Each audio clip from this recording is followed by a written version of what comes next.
Can I hear you? Yes. Can you hear me? Yeah, I can hear you. Yeah, I can hear you. Okay, good. How long till I hit? Give me a sec.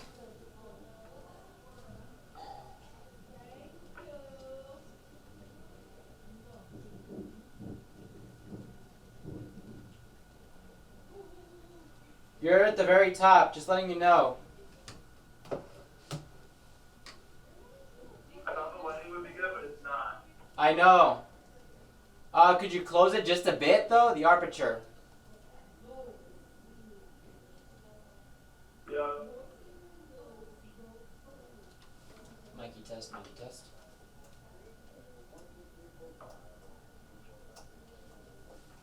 Perfect.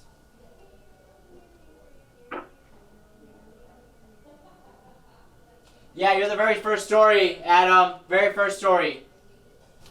I know. Is it fine? Yeah, that's fine. Can you wipe the Yeah. lens a little bit? Not with your fingers. Use something, a cloth. Doesn't matter if it's your shirt.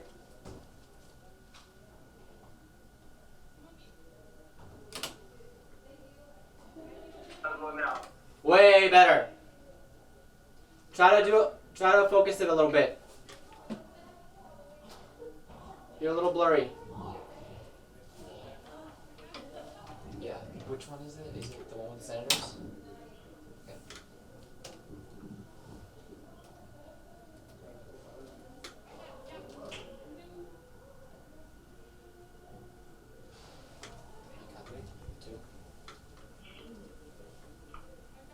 Now.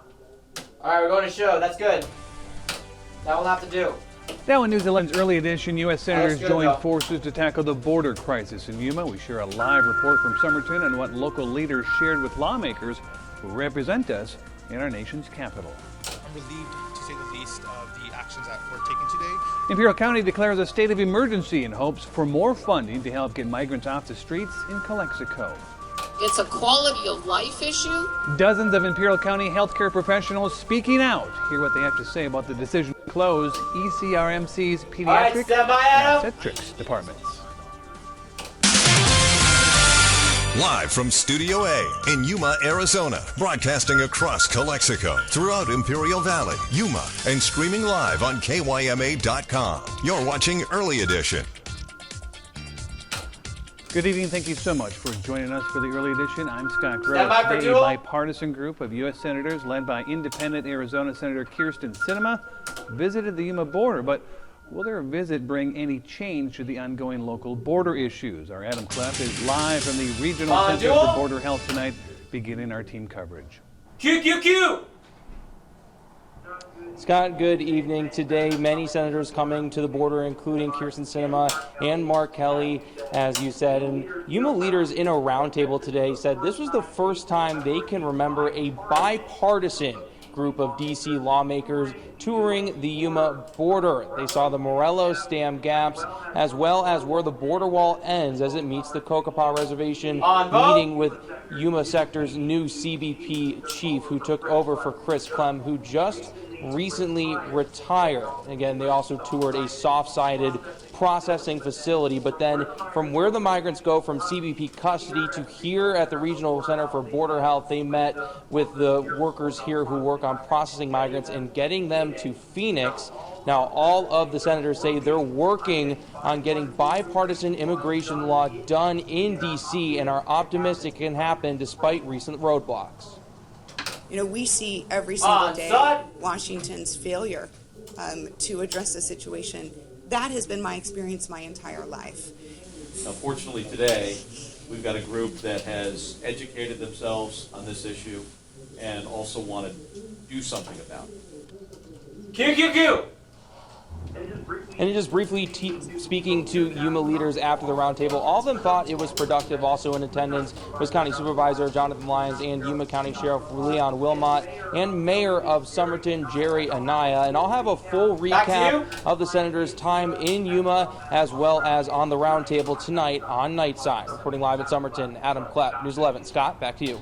Thank you, Adam. And continuing our team coverage, one unusually busy migrant crossing spot in Yuma was quiet this morning. Our Samantha Bird looks into if this was an effort to clean up the border ahead of the senator's visit or just changing local migration routes. No migrants here just north of the Cocoa Paw Reservation, as this has been a popular crossing spot for migrants to enter into the United States, where the federal border wall ends as it meets the sovereign tribal land. A dark early morning on the southern border, with no one to be seen. The popular migrant crossing point by the Cocoa Paw Reservation that once saw about 500 people per day was empty. County Supervisor Jonathan Lyons says it's due to the high water level on the Colorado River, forcing migrants to take an alternate route, crossing into the United States through San Luis, Arizona. On the other side of this fence, it is the city of San Luis, and the city of San Luis goes all the way into the middle of the Colorado River, and it's very easy for them to get across when there's no water in there. San Luis Police Chief Richard Jessup says there's no clear answer to whether the change in migration route was related to the senator's visit. We saw quite a bit of an uptick. You don't know whether or not, just because the senators are going to be in our area. As far as Yuma area is concerned, if they're just holding on the other side, you just don't know that. You don't know how word travels on the other side. I rode along with Chief Jessup to check out the San Luis crossing point for myself. That's where I met Clever Pesilla, a migrant from Ecuador, who told me just what it takes to get into the United States. No dinero. If you don't have money, you don't cross. Clever traveled to the United States with 30 other Ecuadorians escaping violence in their country. We come to the U.S. to seek help because in our country, it's too violent. We have gangs. We have extortion by gangs. If we don't give them money, they'll kill us. So far, Customs and Border Protection have reported under 50,000 apprehensions this fiscal year and have not yet reported the numbers for the month of December. Reporting in Yuma at the border wall, I'm Samantha Bird, News 11. Thank you, Samantha. Imperial County has declared a state of emergency due to the current migrant crisis in Calexico. Our reporter Karina Bazarte was at the meeting and tells us what she witnessed. At first, the Board of Supervisors had a vote of 3 out of 5 to not declare a state of emergency. It seems like they are hesitant to declare an emergency themselves, which would greatly benefit Calexico if, as a joint community, county and city, together submit their declaration of emergency. But then all supervisors voted for the declaration.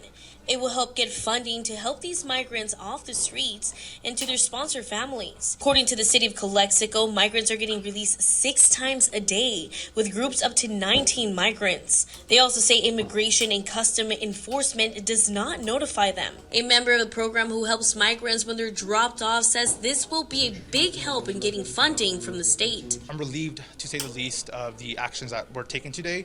I have personally been one of the first responders to the people who have been responding to the migrants who have been preparing in Calexico. Coming up in our next newscast, how is the city of Calexico helping migrants, and a message to Governor Newsom. Reporting from Imperial County, I'm Karina Bazarte. And dozens of Imperial County healthcare professionals speaking out, saying they're upset over El Centro Regional Medical Center's decision to close the pediatric and obstetrics departments. Over 200 people in attendance last night, including doctors, nurses, and concerned citizens. Community leaders say this decision will not only affect healthcare in the Imperial Valley, but also slow down economic advancement. But current ECRMC CEO Scott Phillips says this decision only helps to strengthen healthcare in the valley. It's a quality of life issue. It's an economic issue for the future of our valley. By combining our program with theirs, we see that as a significant enhancement of maternal and child health services in the community. 60 or so nurses in attendance told us not all of them were guaranteed positions at Pioneers and were offered alternate positions or were asked to resign. The CEO says that's not true. We'll keep following this story and bring you the latest updates as they become available. Yuma County deputies say a 21-year-old man is in a Phoenix hospital after he was shot this morning in Yuma. YCSO says it happened around 2 a.m. on 5th Street between Vaughn and May Avenue. The man was taken to Yuma Regional, then flown to Phoenix. There have been at least 2 other shootings in the area over the last several months. Well, it was kind of shocking to run into you today. We were just going out for a walk now, but we were shopping this morning and came home to some police sirens happening and didn't realize there was anything going on until you spoke to me a few minutes ago. If you have any information, call 78 Crime to remain anonymous. And a man accused of trying to murder at least one person in Yuma back in court today where he was formally charged. 25-year-old Alejandro Montez Jimenez faced Judge Gregory Stewart. He's now formally charged on 4 counts, including attempted murder and criminal damage, after a shooting last week where police say he shot at 2 people. I previously ordered and will affirm special conditions of release that you not threaten or initiate any contact with an alleged victim. His Jimenez bond remains at $250,000. He'll be back in court later this month.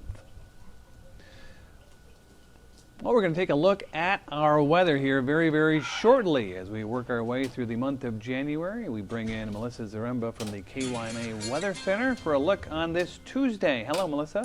Hello. Well, let's go ahead and take a quick look outside right now on our RV World Yuma Skycam while I'm tracking another storm system pushing through, so it's bringing us stronger winds. I'm seeing some cloud cover, not seeing a whole lot of rain activity, but let's go ahead and take a look at our radar on what I'm tracking. So again, tracking a storm system that's pushing through our region. I mean, it is bringing us some heavy cloud cover out there for the desert southwest and seeing some storm activity and rain in Southern California. But let's go ahead and take a little bit of a closer look on what's happening as of right now with right in our area. I mean, again, seeing lots of clouds with us. I mean, if there is any chance for some storms for this evening, it's mainly looking in southeastern California. So not seeing any rain potential as of right now. But as we go into the upcoming days, going back to the wrong slide there, but as we go into the upcoming days, I am tracking us to be seasonable with our conditions and also quieter. But then I'm tracking another round of storms and also a warm up. So I'll have more coming up here in my full forecast. Thank you, Melissa. We're going to stay on that weather theme. And speaking of storms, Southern California continues to experience heavy rains brought on by an unrelenting storm. We show you the very latest from across the state. Sorry, you were a little late with my cues, so I barely made it. Can we do Skycam for my T's, please? Okay. 9:55.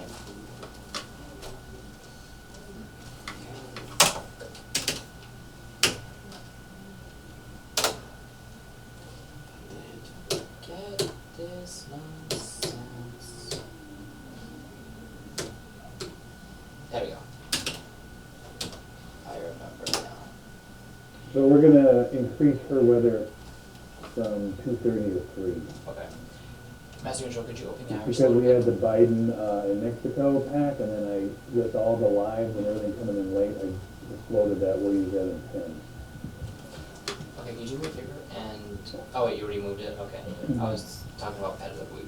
Pet of the week I got in our B block. And we can maybe do a VO or wipe into that.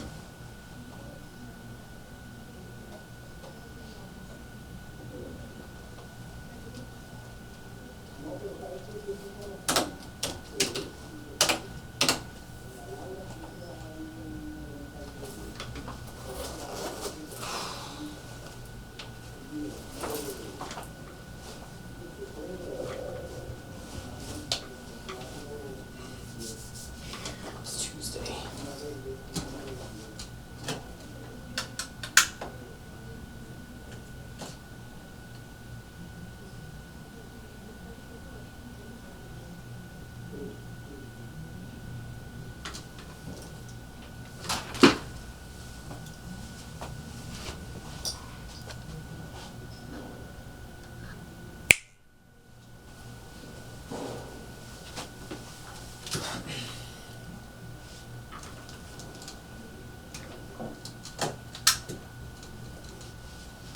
It's just Tuesday. 20 seconds.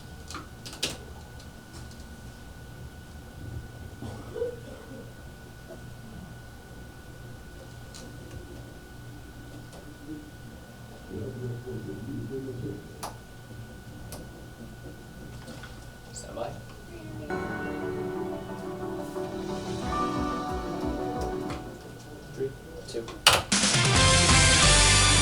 watching the early edition, News 11, where news comes first. Welcome back. I'm Scott Gross. Now to California and the weather, where the latest atmospheric river is triggering widespread flooding, leading to mass evacuations and emergency rescues, and a new threat of dangerous mudslides. At least 14 people have died in this series of storms. NBC's Marissa Parra has more from Felton, California.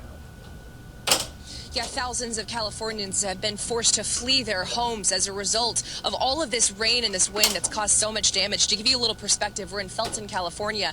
This is how high the water was in this one neighborhood. And you can see there's a lot of cleaning up left to do on roads like this one that are just covered in mud.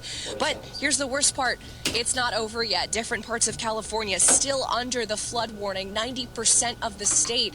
And this is something that has already wreaked havoc, not just in the last week, but just even the last 24 hours alone. We have seen between the rain and the wind how it has triggered mudslides and landslides. It's closed portions of the highways around here. We know that one 5-year-old boy was swept away in the waters, missing for several hours, still looking for him. And in terms of what comes next, they're asking people to heed their local warnings, heed their local orders, because they're saying that if they have to come out and rescue you, it also puts their lives at risk. So in terms of what comes next, Mother Nature will be the decider of all of that. Back to you. And I'm tracking that active storm, and it's bringing us breezy conditions. And will we see any rain? Well, I'll let you know coming up here in my full forecast. 14-13. 3-minute weather. 3 minutes.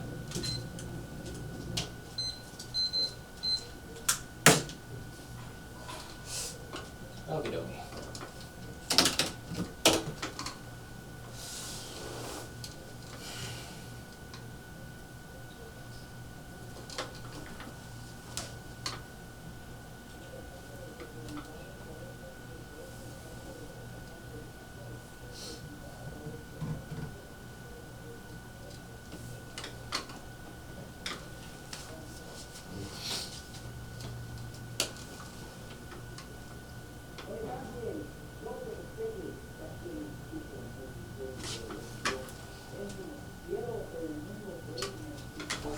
We're good.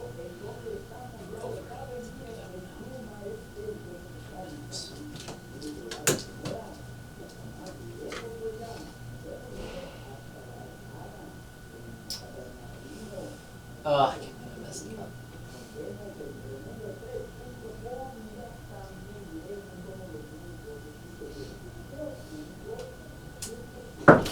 Off the break. 6 o'clock is going to be way better. Please tell me it's going to be way better.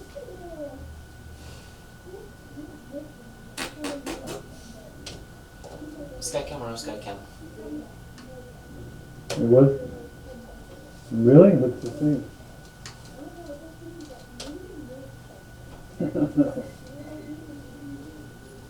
Still looks like a rat's nest to me. Rat's nest. Yeah. It's not a very enticing sell for anybody who's trying to come here. So we take them to the CVS one.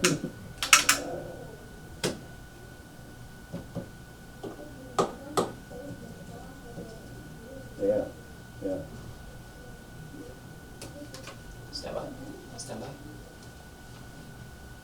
Yeah, no one really says anything about it, so do they? No one didn't. Pretty generic. They want to hear it. Going in.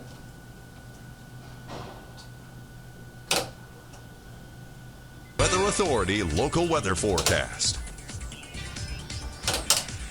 Welcome back and a happy Tuesday. Well, I'm tracking another active weather pattern, and it's bringing some rain and even some gusty winds in Southern California. So here in the desert Southwest, well, let's take a closer look at that. I mean, we're seeing plenty of cloud cover out there, and so we'll continue to see those clouds sticking with us for the rest of tonight, and still keeping a close eye on for some possible rain showers. But I mean, if we're going to experience any within our area, it's mainly going to stay north in La Paz County and also up in Joshua Tree, but not seeing a whole lot of activity, and we can expect that that for the rest of tonight, but definitely we'll be keeping a close eye on that. But mainly those clouds and also those winds is what I'm really focusing on, because we have a wind advisory in place for portions of the desert Southwest. And in these areas in the blue here, I mean, they're expected to have gusts as high as 45 miles per hour, so blowing dust and sand is also possible. So if you are going to be traveling, just make sure you're taking precautions, as you can lose instant visibility. And of course, that wind advisory will still stay in place 7 p.m. Pacific Standard Time tonight. Now, Yuma and Imperial isn't included in that, but I mean, we're still going to be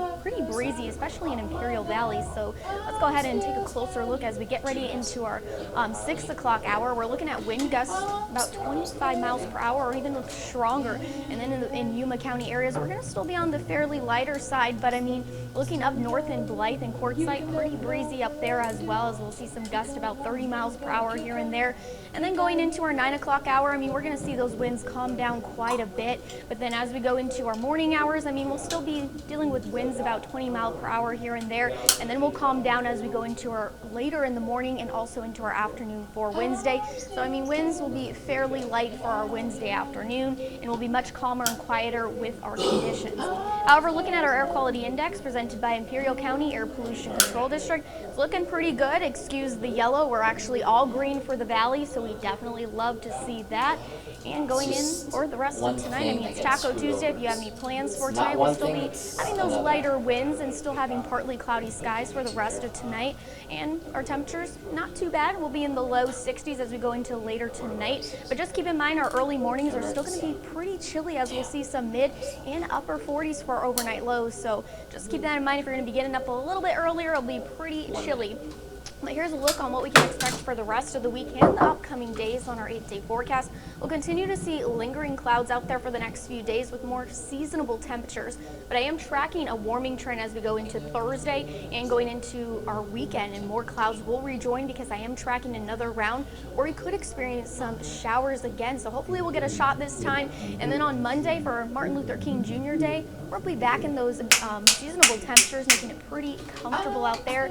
And for the valley, here's what we can expect with that. I mean, pretty similar conditions here in Yuma. We'll have those seasonable temperatures staying with us before that warm up, and also some chance for some showers and storms for our weekend and going into next week. Well, that does it for your 8-day forecast. We'll have more news for you coming up after the break.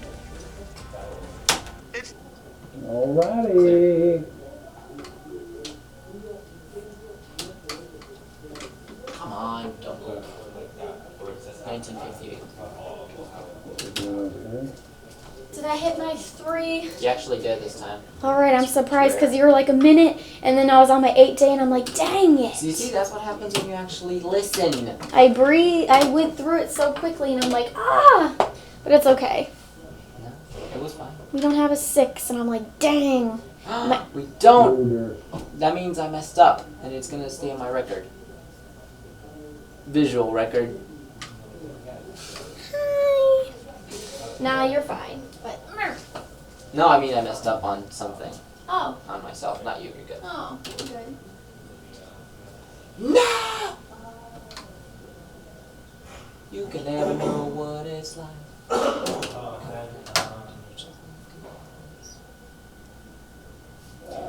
Back to you, Lester. You okay there? Good thing I cut that out.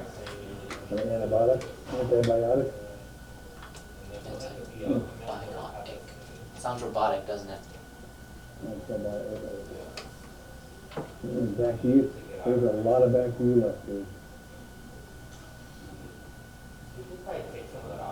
That's it. They just know. Why do they do that if other affiliates are going to be taking it? I don't understand. It's probably the code, I guess.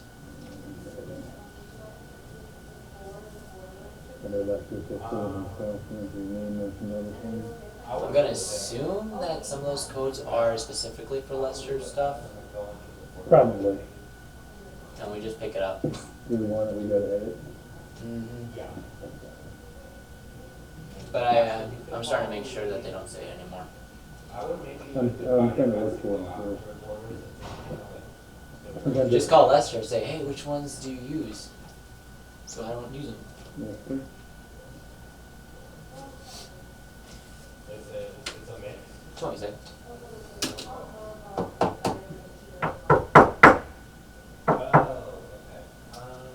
sound is off.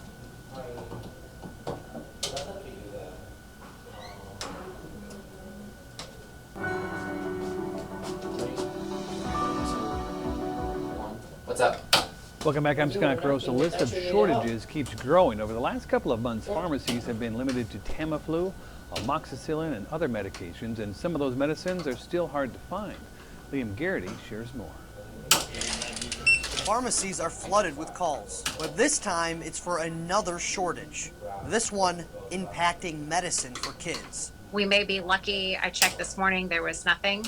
I may be lucky this afternoon when I check. I might be able to get one bottle. Amanda Owens is a pharmacist at Mercy. She says it's getting harder to find kid and infant antibiotics. I go sign in and I may be able to snag one or two before it's not available again. She says these antibiotics treat many different sicknesses. Strep throat, sinus infections, ear infections, upper respiratory infections, pneumonia. Their solution, Owens says they have to get creative. Can we take a tablet form of something and crush it up? Or can we open up a capsule and sprinkle it with some applesauce or pudding? She says wait times for drugs can be very random, so you don't always know when something will come in. Having kids herself, she doesn't want to wait for medicine either. As a mother myself, my kiddo was sick. I was nervous when the doctor said, okay, I think we need to get him something. She says even infant ibuprofen and Tylenol can be hard to get in. But be patient if pharmacists can't get you medicine in the form that you want. And don't take it out on the doctor, and don't take it out on the pharmacy. I know your kiddo's sick. I know they're hurting. I know you want them better. We want that for them too. And what makes you feel better when you're sick? A pet. It's time to meet our pet of the week. Meet Luger. Luger's a 1-year-old male shepherd mix who has lots of energy. Luger's smart. He's good with other dogs. Loves to chase balls and play tug of war. Luger is treat motivated, likes to be petted and give kisses. Also knows basic commands like sit. Luger is one of many shepherds at the shelter in need of a forever home. Come visit Luger and his furry friends at the Humane Society of Yuma. It's open Monday through Saturday, 10 to 5, and Sundays from noon to 4. If you want to give Luger or any animal at the Humane Society a good home, contact or visit, again, the Humane Society of Yuma. Well, it's a big, big night tonight. The Golden Globe Awards return to NBC tonight for its 80th edition, but the biggest suspense may be whether the Globes themselves emerge victorious. We share a preview straight ahead. 25:05. So we have the NBC Nightly News, then the Golden Globe, correct? Right Side on News 11 Sunrise is sponsored by Country Club RV. That's rolled.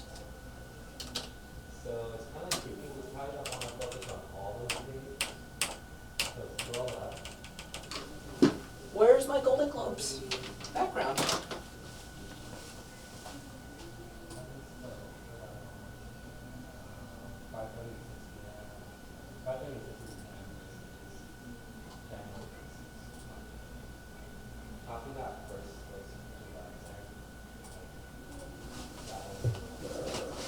Why didn't I get it? Oh, there it is.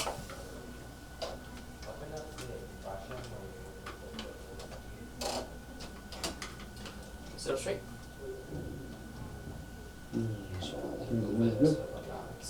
Zoom in a little more. Let me just minimize this now. Well, I can't do.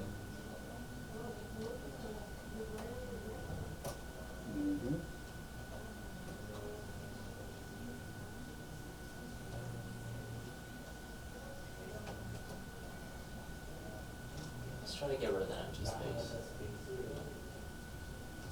That's fine.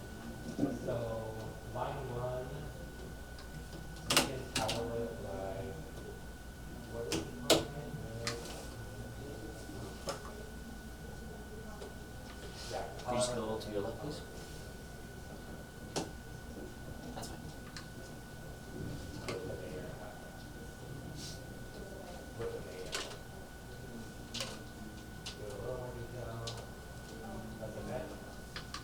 Maybe type in layer instead of lean.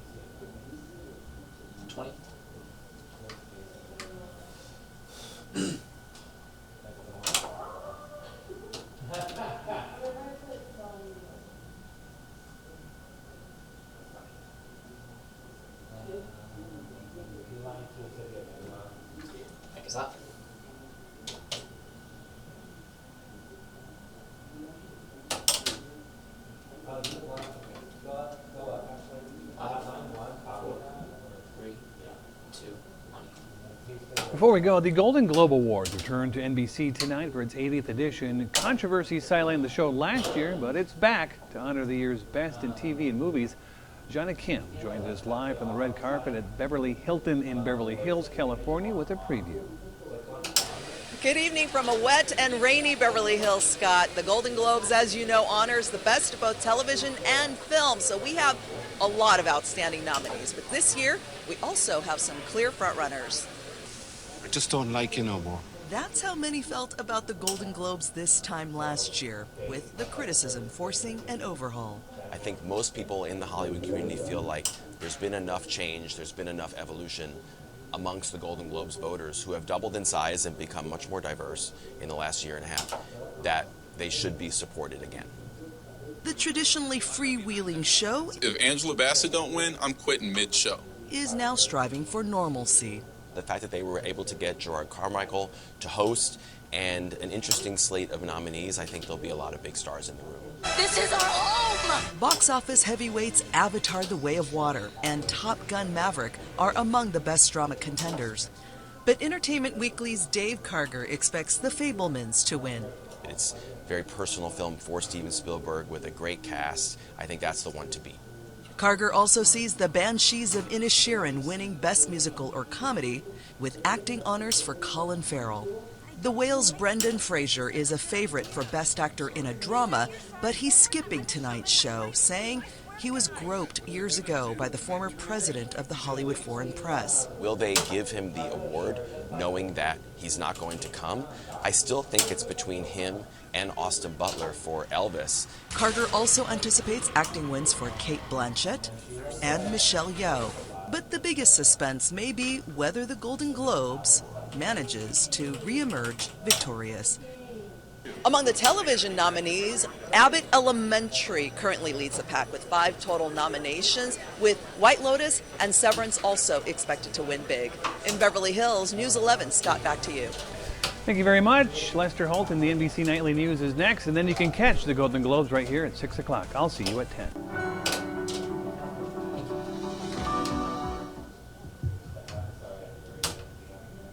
That was pretty smooth.